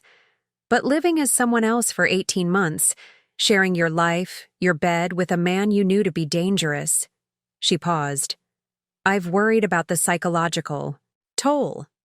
It was a valid concern. Deep cover operations were notoriously taxing on agents' mental health, and I wasn't even a trained field operative. I was a forensic accountant who had found herself playing a role that became increasingly dangerous as Meridian's crimes became clear. "I compartmentalized," I assured her. "Elise was a character I played, nothing more." She responded unconvinced. "Well, Dr. Levinson has been briefed and is standing by when you return. I've scheduled an appointment whether you think you need it or not." I smiled at her characteristic blend of concern and command. "Yes, ma'am." After ending the call, I found Martin waiting with a change of clothes, simple black pants and a navy blouse, practical flat shoes, and a lightweight jacket. Standard issue for female agents in the field, but to me, they represented another step in reclaiming my identity. Thought. "You might want to get out of the evening wear," he explained. "Bathroom's through there if you want to change." In the small resort bathroom, I confronted my reflection as I removed the Valentino dress. The woman in the mirror was physically the same person who had applied makeup for the dinner party hours earlier, but the transformation went far deeper than clothing. My eyes no longer held the practiced vulnerability I'd affected for Victor's benefit. My posture had straightened from the slightly deferential stance I'd maintained to appear less threatening. Even my movements were different, more efficient, more decisive. As I changed into the practical agent attire, I methodically removed all traces of Elise Lanier. The makeup came off, revealing my natural complexion. The carefully styled hair was pulled back into a simple ponytail. The wedding and engagement rings were placed in an evidence bag, documented and sealed. The woman who emerged from the bathroom was Cassandra Winters, federal consultant, financial crimes specialist, and the architect of one of the most elaborate financial fraud stings in recent history. When I returned to the conference room, several of the agents did a double take, not immediately recognizing me despite having worked alongside me for the past hours. The transformation was that complete. "We've arranged transport to Athens," Martin informed me as I rejoined the operation. "From there, a secured flight back to Boston. The tech team needs you to verify some of the encryption keys for the Meridian server files before you leave." I nodded, already shifting mentally to the technical aspects of the case. "I'll need access to my original algorithms. They should be in the secure cloud storage under Protocol Chimera." The seamless transition to technical specifics, encryptions, algorithms, forensic accounting protocols, completed my reconnection to my professional identity. This was my world, not the staged intimacy and social manipulation of Victor's circle. As dawn broke over Santorini, I stepped out onto the resort's main terrace to get some air before departure. The same breathtaking view that had backdropped, Victor's scheming now seemed cleansed by the morning light and the knowledge that justice was in process. "Quite a view," remarked Sophia Rousseau, the Interpol agent, joining me at the railing. "Hard to believe so much deception could unfold in such a beautiful place." "Financial predators often operate in beautiful settings," I replied. "The luxury creates an atmosphere of trust and exclusivity that helps mask their true intentions." She studied me with professional curiosity. "Your transformation is remarkable. I've worked with undercover operatives for 15 years, and few manage such a complete identity shift? It was necessary, I explained simply. Victor and his associates specifically target intelligent, financially sophisticated women.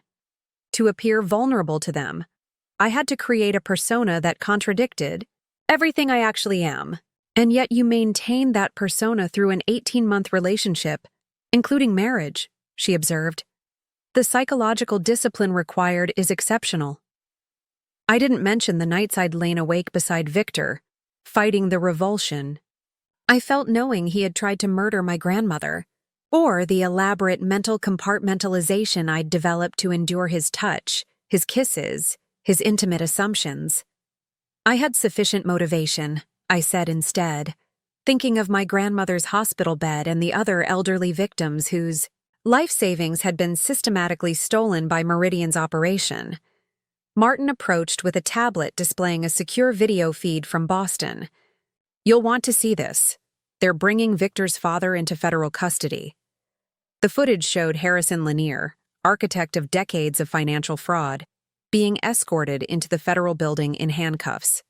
Even in that humiliating situation, he maintained his aristocratic bearing, chin lifted in defiance. His legal team is already issuing statements denying everything, Martin noted, claiming complete ignorance of any wrongdoing at Meridian. The offshore account structure will prove otherwise, I replied confidently.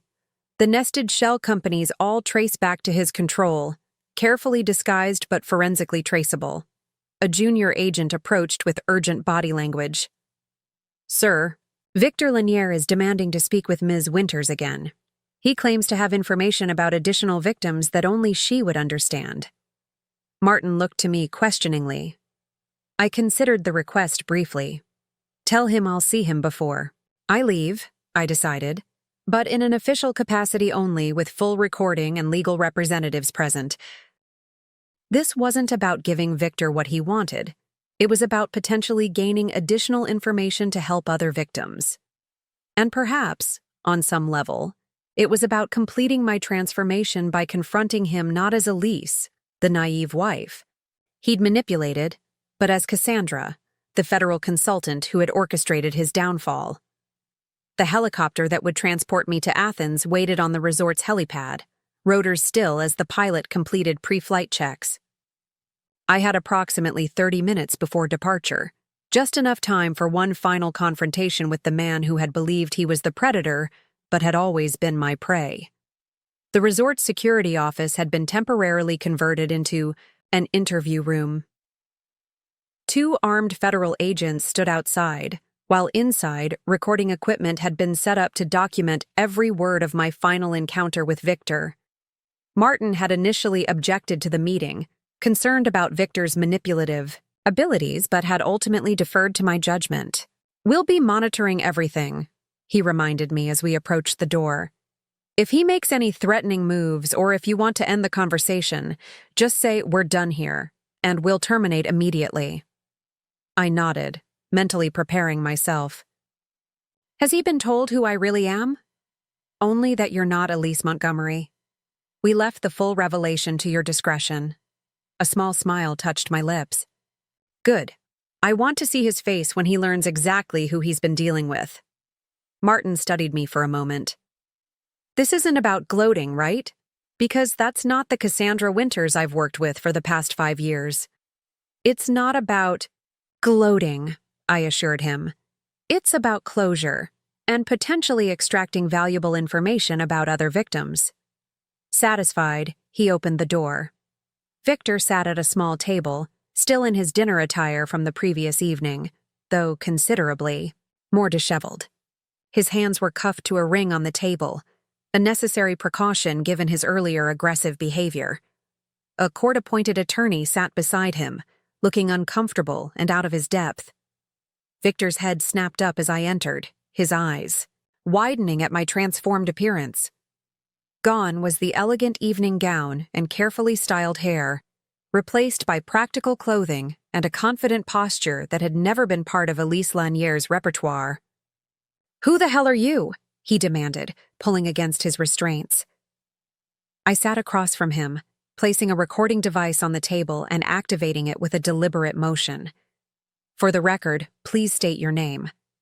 His eyes narrowed, studying me with the calculating intensity I'd observed him directing at potential marks. "You know damn well who I am." "For the record," I repeated calmly. After a tense moment, he responded, "Victor Lanier." "That's your legal name currently," I acknowledged. "Though you were born Edward Anthony Mercer, convicted of securities fraud. In Oregon in 2008, sentenced to 4 years but served only 18 months before being released on a technicality." His attorney shifted uncomfortably beside him. "I should advise my client—" "Your client requested this meeting," I interrupted smoothly. "He claimed to have information about additional victims. We're here to receive that information, not to negotiate terms." Victor leaned forward, ignoring his attorney's cautioning hand. "I want to know who you really are first." I met his gaze directly. "My name is Cassandra Winters. I'm the founder and CEO of Aurora Forensic Accounting, specializing in financial crimes against elderly victims. I've been a federal consultant on dozens of major fraud cases, and I've personally helped secure convictions against 28 financial predators like yourself." The blood drained from Victor's face as the implications sank in. "Aurora, the firm that broke the Westfield investment scandal last year?" "The same," I confirmed, "though that case was considerably less complex than yours." He sat back, momentarily stunned into silence. His attorney used the opportunity to whisper urgently in his ear, but Victor shook him off, attention fully focused on me. "You never existed," he said finally. "Elise Montgomery never existed." "Correct. The identity was created specifically for this operation with federal cooperation. Every detail of my background that you thought you verified was carefully constructed to appeal to your specific targeting parameters." The revelation that he had been so completely outmaneuvered seemed to hit Victor harder than the arrests themselves. His entire world, his sense of himself as the clever predator, was crumbling.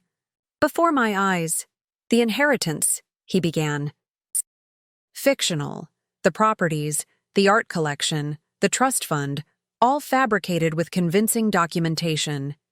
Your due diligence was thorough, but you were verifying information against databases we had already seeded with our narrative." Victor's expressions cycled through disbelief, anger, and finally, a reluctant respect. 18 months, he said quietly.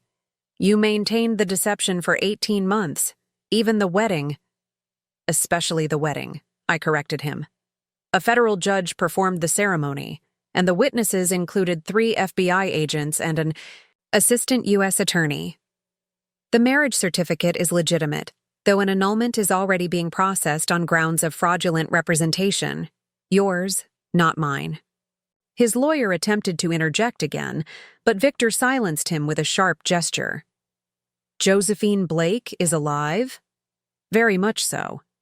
After recovering from the arsenic poisoning you administered through her supplements, she's been monitoring this operation from her sister's estate in Vermont. In fact, she's been particularly helpful in tracing your offshore financial network." Victor's jaw tightened at the mention of my grandmother. "I never poisoned anyone.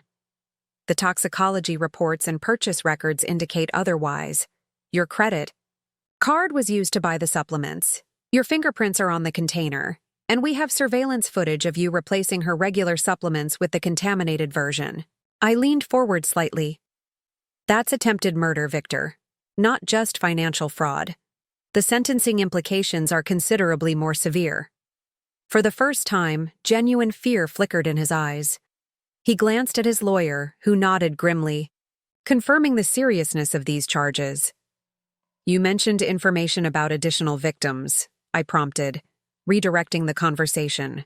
"That's why you requested this meeting."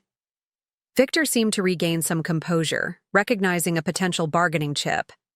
"I know things that aren't in any database, clients who were too embarrassed to report their losses, operations that predated electronic record-keeping. Your father's earlier schemes," I surmised. He nodded, a calculating gleam returning to his eyes. Exactly. Information that could help recover funds for victims going back decades. Information only I have. And you're willing to provide this in exchange for consideration during sentencing, protection in custody, and... He hesitated, then plunged ahead. I want immunity for Diana. She was brought in after the fact. Didn't know about the poisoning or the earlier frauds. I raised an eyebrow, genuinely surprised by this last request. You're bargaining for Diana Crawford, not yourself? Something almost human flickered across his face. She doesn't deserve to go down for this. She thought Meridian was legitimate when she joined. It was the first unselfish concern he'd expressed in our entire 18-month relationship. Whether it reflected genuine feeling for Diana or simply another manipulation tactic was impossible to determine. That's not my decision to make. I replied evenly.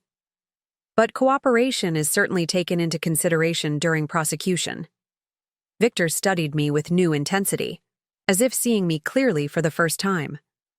You know, in some twisted way, I think I actually did love you, or who I thought you were.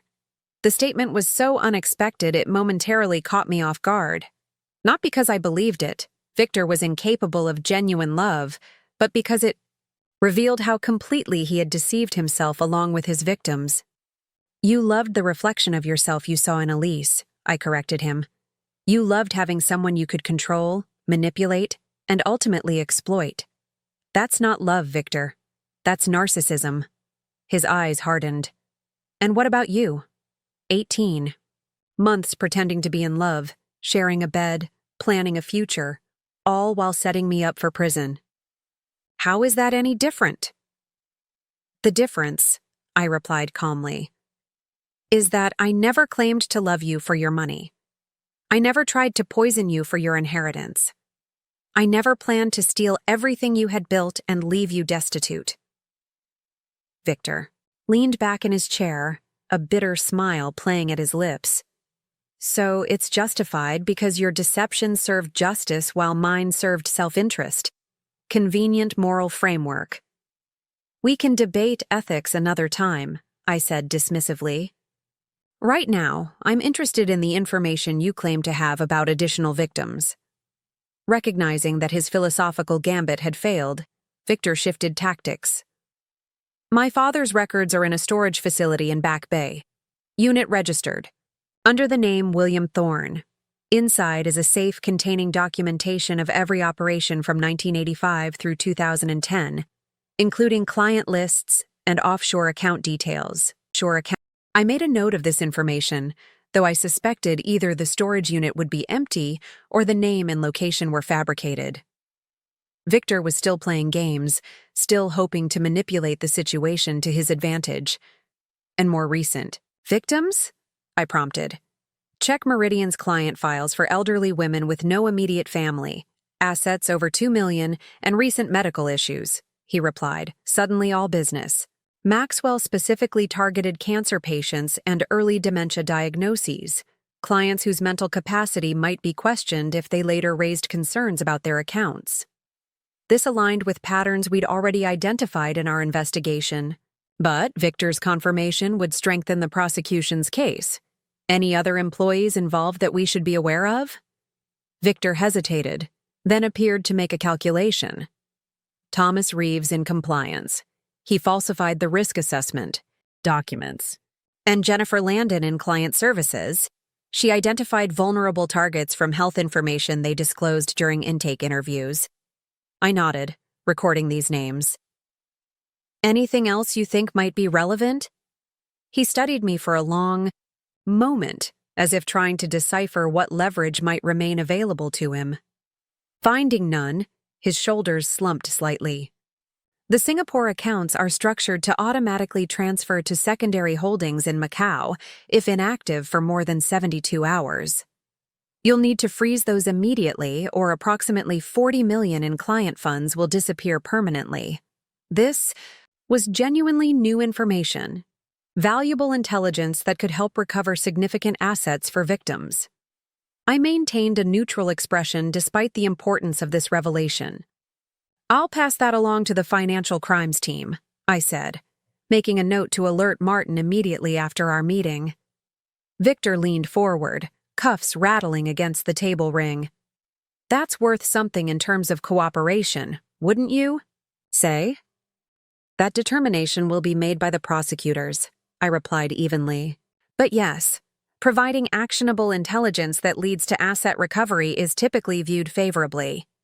He nodded, seemingly satisfied with this acknowledgement. Then, unexpectedly, he asked, "Was any of it real? Any moment in 18 months where you weren't just playing a role?" The question surprised me, not just its content but the vulnerability behind it. For a brief moment, I glimpsed the insecurity that likely drove his predatory behavior, the desperate need for validation that no amount of stolen wealth could satisfy. "The person you knew doesn't exist, Victor," I said finally. "Elise was a construction designed specifically to appeal to your targeting parameters. Every preference, every vulnerability, every personal detail was crafted to make her the perfect victim for your particular methodology." He flinched almost imperceptibly at the clinical description of our relationship. "But," I continued, surprising myself, "the night you took me sailing on the Charles River, when you talked about the constellations and how your grandfather had taught you their names, I believe that memory was genuine. That might have been the only real thing you ever shared with me." For a moment, something unguarded crossed his face. Perhaps the recognition that even the master manipulator had occasionally dropped his mask. "Time's up," Martin announced from the doorway. "The helicopter is ready for departure." I gathered my notes, preparing to leave. "Is there anything else you wish to disclose about victims or assets?" Victor's expression shifted back to calculation. "Depends on what's being offered in return."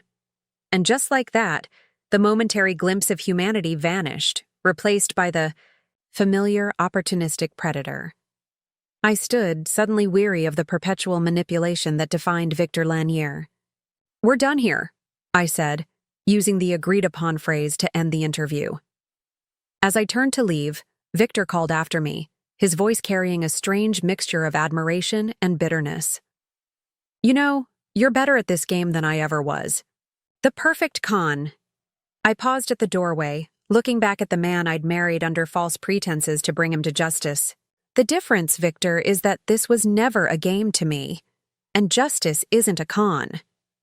As the door closed behind me, I felt the weight of 18 months lifting from my shoulders.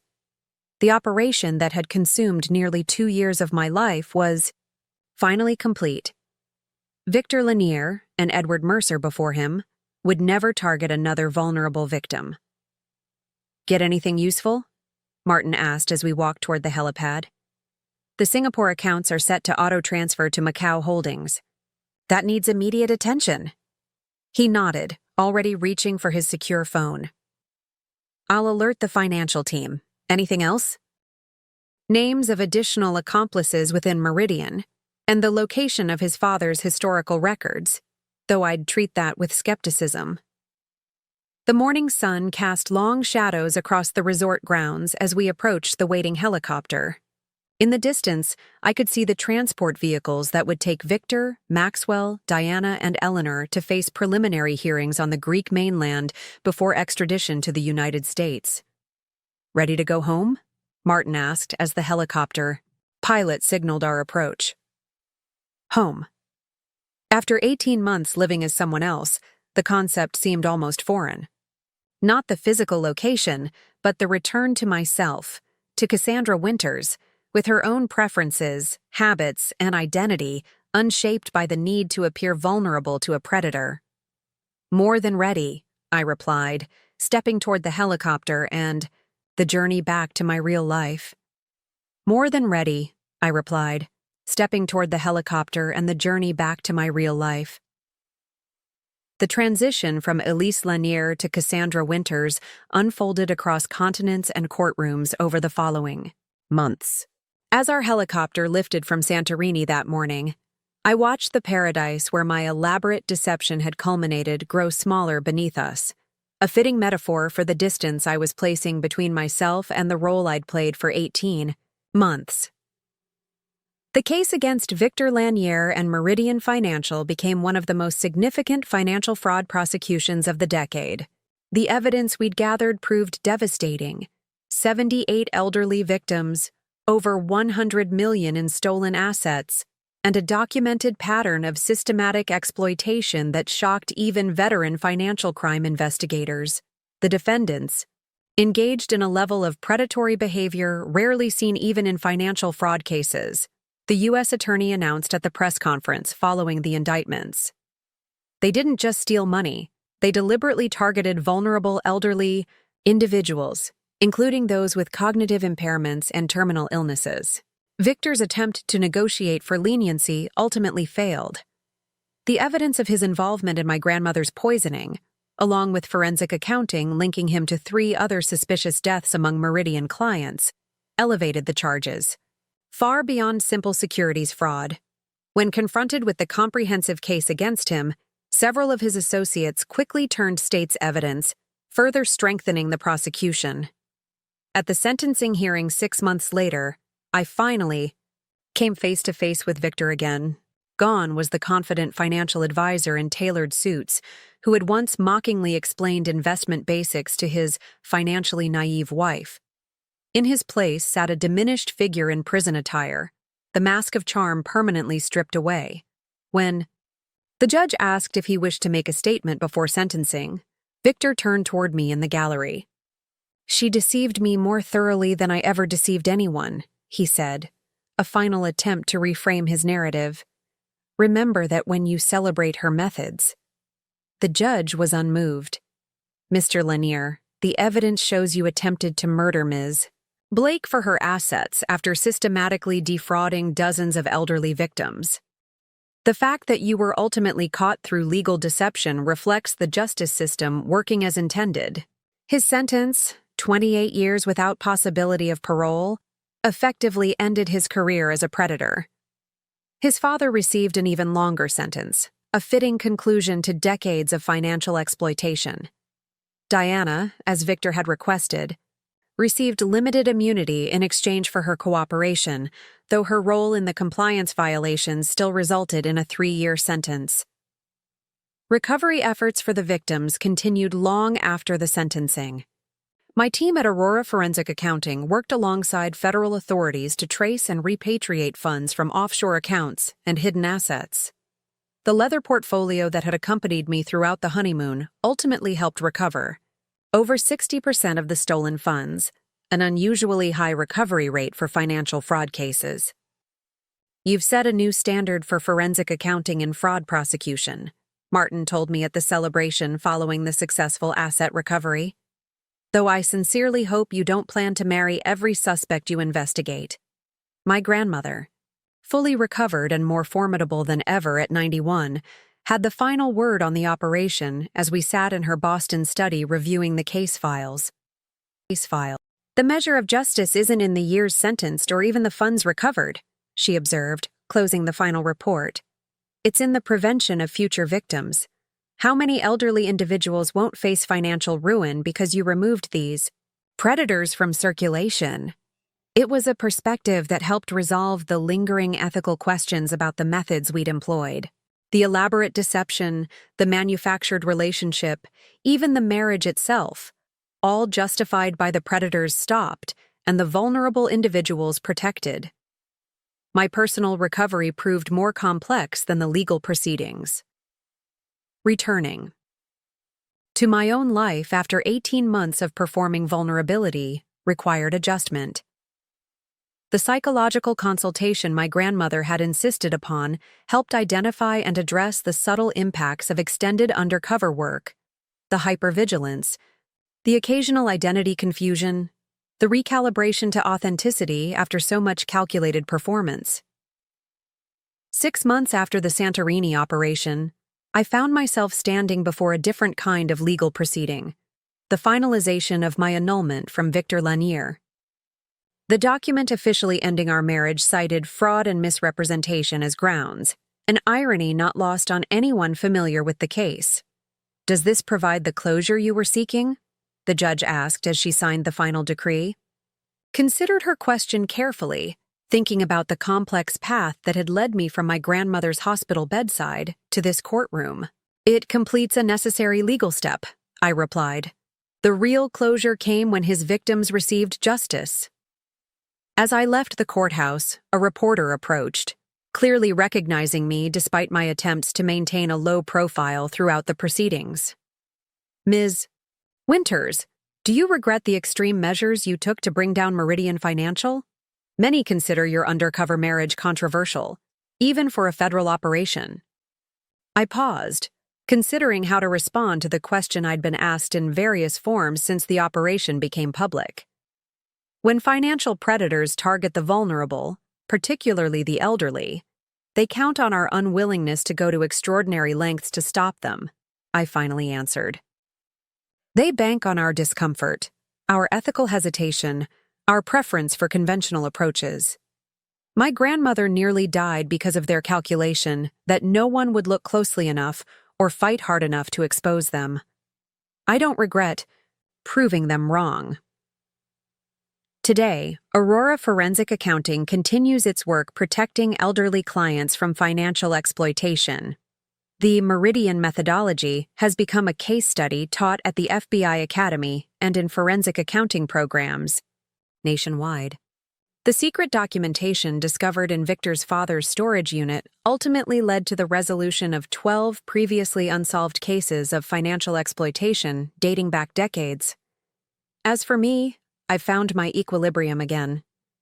The woman who looks back from my mirror each morning is fully Cassandra Winters, forensic accountant and advocate. No traces of Elise Lanier remain. The sapphire jewelry set from my wedding was sold at auction, the proceeds added to the victim recovery fund. And every Sunday I have tea with my grandmother, who at 92 continues to monitor financial markets with the same sharp eye that first spotted irregularities in her accounts and set our entire operation in motion. Together, we review potential cases, debating methodologies and ethics with the comfortable rhythm of two minds aligned in purpose if occasionally divergent in approach. That mission continues, one case at a time.